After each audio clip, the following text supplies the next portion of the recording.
Karjan highway પર dumper વીજ વાયરને અડી જતા ડમ્પરમાં આગ લાગી।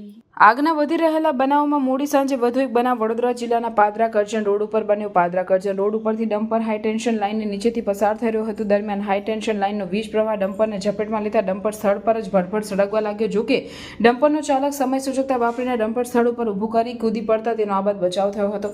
નજર સમક્ષ સળગી રહેલા ડમ્પર અંગેની જાણ ડમ્પર ચાલકે સ્થાનિક પ્રશાસનને કરતા ફાયરના જવાનો આવી પહોંચ્યા હતા। જોકે ફાયરના જવાનો ઘટના સ્થળે આવે તે પૂર્વે જ ડમ્પર બળીને ખાખ થઈ ગયું હતું। બીજી બાજુ આ બનાવની જાણ ઘટના સ્થળની આસપાસના આવેલ વીરપુર સહિત ગામના લોકોને થતા લોકોના ટોળે સ્થળ ઉપર ઉમટી પડ્યા હતા। ડમ્પરમાં લાગેલી આગ એટલી ભીષણ હતી કે લોકોએ ડમ્પર પાસે જવાની પણ હિંમત કરી ન હતી।